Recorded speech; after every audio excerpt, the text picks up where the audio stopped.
નમસ્કાર મિત્રો, આપ સૌનું સ્વાગત છે અમારી યુટ્યુબ ચેનલમાં। આ વિડિયોમાં આપણે વાત કરવાના છીએ સીસીઈ પરીક્ષા માટે રીઝનિંગ વિષયના મહત્વના ચેપ્ટરો વિશે। રીઝનિંગ વિષય મુખ્યત્વે 3 ભાગમાં વહેંચાયેલો છે: ટિપિકલ રીઝનિંગ, લોજિકલ રીઝનિંગ અને નોન વર્બલ રીઝનિંગ। આ ત્રણેય ભાગમાંથી પરીક્ષામાં નિયમિત પ્રશ્નો પૂછવામાં આવે છે, એટલે જો તમે આ ત્રણેય ભાગ સારી રીતે તૈયાર કરો તો રીઝનિંગમાં સારો સ્કોર મેળવી શકો છો। ચાલો પહેલા ટિપિકલ રીઝનિંગ વિશે સમજીએ। ટિપિકલ રીઝનિંગમાં નીચેના મહત્વના ટોપિક આવે છે: લોહીના સંબંધો, નંબર શ્રેણી, ઇનઇક્વાલિટી, તુલના આધારિત પ્રશ્નો, કોડિંગ અને ડીકોડિંગ, દિશા અને અંતર, ઘડિયાળ, સીટિંગ અરેન્જમેન્ટ, સમસંબંધ, શબ્દકોશ આધારિત પ્રશ્નો, નિશાનીની અદલાબદલી અને માહિતીની પૂર્તતા। આ બધા ટોપિક પરથી સીધા પ્રશ્નો પૂછવામાં આવે છે।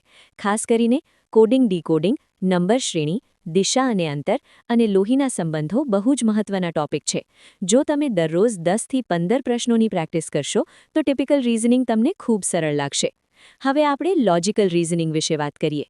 લોજિકલ રીઝનિંગમાં મુખ્યત્વે નીચેના પ્રકારના પ્રશ્નો આવે છે: કથન અને પૂર્વધારણા, કથન અને નિષ્કર્ષ, કથન અને પગલાં અને કથન અને તારણ। આ ભાગમાં પ્રશ્નો થોડી વિચારશક્તિ માંગે છે। અહીં તમારે પ્રશ્નને ધ્યાનથી વાંચવો પડે છે અને તર્કથી જવાબ આપવો પડે છે। લોજિકલ રીઝનિંગ માટે મહત્વની ટિપ્સ છે: પ્રથમ, કથનને સારી રીતે સમજો, ભાવ